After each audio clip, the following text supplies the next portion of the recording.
दोस्तों, आज मैं एक छोटी सी मोरल कहानी आपको बताने जा रहा हूँ। इस कहानी को पूरा पढ़कर आप एक बेहतरीन पाठ सीखेंगे। आज की ये शॉर्ट मोरल स्टोरी एक अजीबोगरीब राज्य की है।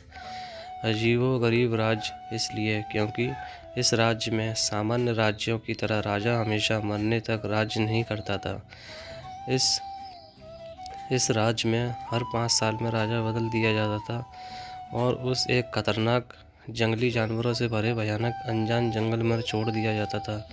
ये अनजान जंगल इतना घना और जंगली जानवरों से भरा हुआ होता था कि उसमें जाने वाला कोई भी व्यक्ति कभी जिंदा लौटकर नहीं आता था। हर 5 साल में जब उस राज्य में नया राजा चुना जाता तब वो राजा शुरू के दिनों में ही राजसी ठाट-बाट, ऐशो आराम और सत्ता के मुंह में पड़कर 5 साल बाद उसके साथ क्या होगा इस बारे में जैसे भूल ही जाता था। जैसे तैसे समय बीतता वैसे वैसे उनको मौत का डर सताने लगता और डर की वजह से वो सोचने समझने की शक्ति गंवा बैठते और उनके साथ भी वही होता था जो उनसे पहले के राजाओं के साथ हुआ था।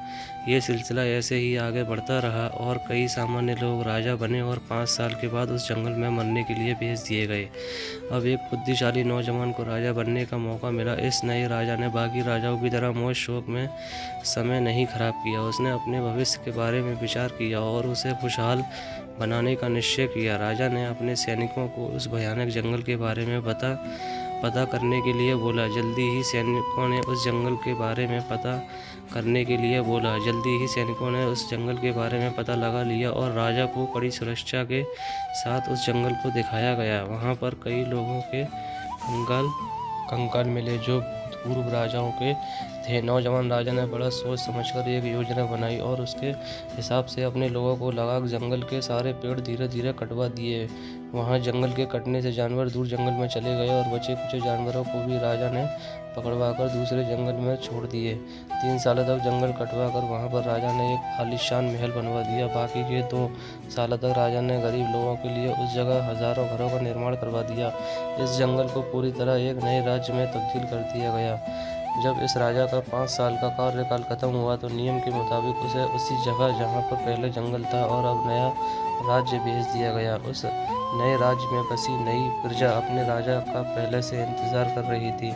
वहाँ पर जाते ही इस नए राजा का बहुत भव्य स्वागत किया गया और यह राजा सिर्फ 5 सालों के लिए नहीं हमेशा के लिए राजा बनकर जिया। दोस्तों, छोटी सी ये मोरल कहानी हमें ज़िंदगी का बहुत ही महत्वपूर्ण पाठ सिखाती है। कहानी हमें सिखाती है कि कैसे हम हमारे जीवन में छोटी मोटी खुशियों में डूबकर अपने भविष्य को खराब कर देते हैं। अगर हमें कुछ समय के लिए खुशियाँ मिलती हैं तब हम भूल जाते हैं कि हमें हमारे भविष्य को भी खुशियों से भरा रहो। इसलिए थोड़ा काम करना चाहिए। दोस्तों, आपको ये स्टोरी कैसी लगी मुझे कमेंट करके ज़रूर बताएं और मेरी वीडियो को ज़्यादा से ज़्यादा शेयर एंड लाइक ज़रूर करें। मेरे चैनल को भी सब्सक्राइब करना ना भूलें।